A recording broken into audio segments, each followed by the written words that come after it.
ಆದಿಕಾಂಡದಿಂದ ವಾಚನ. ಅಧ್ಯಾಯ 5. ಆದಾಮನ ವಂಶಾವಳಿ. ಆದಾಮನ ವಂಶದವರ ಚರಿತ್ರೆ. ಸೃಷ್ಟಿಕಾಲದಲ್ಲಿ ದೇವರು ಮಾನವನನ್ನು ತಮ್ಮ ಹೋಲಿಕೆಯಂತೆಯೇ ಸೃಷ್ಟಿ ಮಾಡಿದರು. ಅವರನ್ನು ಗಂಡನ್ನಾಗಿಯೂ ಹೆಣ್ಣನ್ನಾಗಿಯೂ ಮಾಡಿದರು. ಅಂದೇ ಅವರನ್ನು ಆಶೀರ್ವದಿಸಿ ಅವರಿಗೆ ಮನುಷ್ಯರೆಂದು ಹೆಸರಿಟ್ಟರು. ಆದಾಮನು 130 ವರ್ಷದವನಾದಾಗ ರೂಪದಲ್ಲಿ ತನ್ನಂತೆಯೇ ಇದ್ದ ಮಗನನ್ನು ಪಡೆದು ಅವನಿಗೆ ಸೇತನೆಂದು ಹೆಸರಿಟ್ಟನು. ಸೇತನು ಹುಟ್ಟಿದ ಮೇಲೆ ಆದಾಮನು 800 ವರ್ಷ ಬದುಕಿದನು. ಅವನಿಗೆ ಬೇರೆ ಗಂಡು ಮತ್ತು ಹೆಣ್ಣು ಮಕ್ಕಳು ಇದ್ದರು.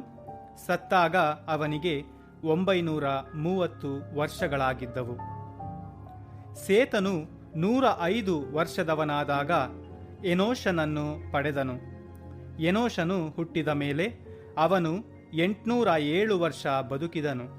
ಅವನಿಗೆ ಬೇರೆ ಗಂಡು ಮತ್ತು ಹೆಣ್ಣು ಮಕ್ಕಳು ಇದ್ದರು. ಸತ್ತಾಗ ಅವನಿಗೆ 912 ವರ್ಷಗಳಾಗಿದ್ದವು. ಎನೋಷನು 90 ವರ್ಷದವನಾದಾಗ ಕೇನಾನನ್ನು ಪಡೆದನು. ಕೇನಾನನು ಹುಟ್ಟಿದ ಮೇಲೆ ಎನೋಷನು 815 ವರ್ಷ ಬದುಕಿದನು. ಅವನಿಗೆ ಬೇರೆ ಗಂಡು ಮತ್ತು ಹೆಣ್ಣು ಮಕ್ಕಳು ಇದ್ದರು. ಸತ್ತಾಗ ಅವನಿಗೆ ಒಟ್ಟು 905 ವರ್ಷಗಳಾಗಿದ್ದವು. ಕೇನಾನನು 70 ವರ್ಷದವನಾದಾಗ ಮಹಲಲೇಲನನ್ನು ಪಡೆದನು. ಮಹಲಲೇಲನು ಹುಟ್ಟಿದ ಮೇಲೆ ಕೇನಾನನು 840 ವರ್ಷ ಬದುಕಿದನು.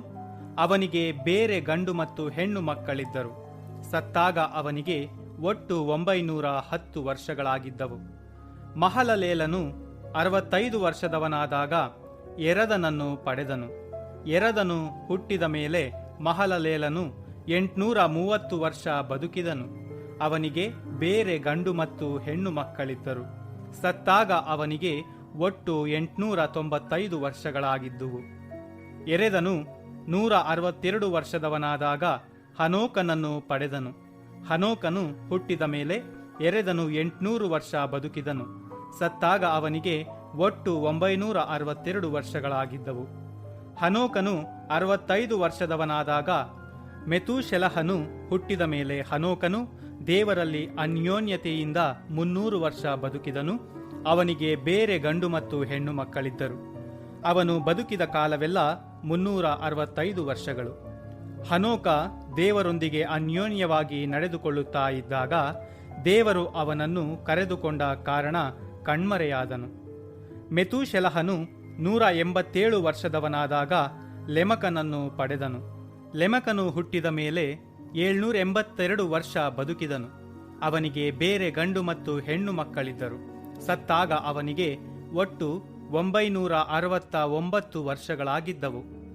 ಲೆಮೆಕನು 182 ವರ್ಷದವನಾದಾಗ ಒಬ್ಬ ಮಗನನ್ನು ಪಡೆದನು. ಪ್ರಭು ಶಪಿಸಿದ ಭೂಮಿಯಲ್ಲಿ ನಾವು ಕೈ ಕೆಸರಾಗಿಸಿಕೊಂಡು ಪಡುವ ಶ್ರಮೆಯಲ್ಲಿ ಈ ಮಗನು ಉಪಶಮನ ತರುವನು ಎಂದುಕೊಂಡು ಅವನಿಗೆ ನೋಹ ಎಂದು ಹೆಸರಿಟ್ಟನು. ನೋಹನು ಹುಟ್ಟಿದ ಮೇಲೆ ಲೆಮೆಕನು 595 ವರ್ಷ ಬದುಕಿದನು. ಅವನಿಗೆ ಬೇರೆ ಗಂಡು ಮತ್ತು ಹೆಣ್ಣು ಮಕ್ಕಳಿದ್ದರು. ಸತ್ತಾಗ ಅವನಿಗೆ ಒಟ್ಟು 777 ವರ್ಷಗಳಾಗಿದ್ದವು. ನೋಹನು 500 ವರ್ಷದವನಾದಾಗ ಶೆಮ್, ಹಾಮ್, ಎಫೆತ್ ಎಂಬ 3 ಮಂದಿ ಮಕ್ಕಳನ್ನು ಪಡೆದನು. ಪ್ರಭುವಿನ ವಾಕ್ಯ. ದೇವರಿಗೆ ಕೃತಜ್ಞತೆ ಸಲ್ಲಲಿ.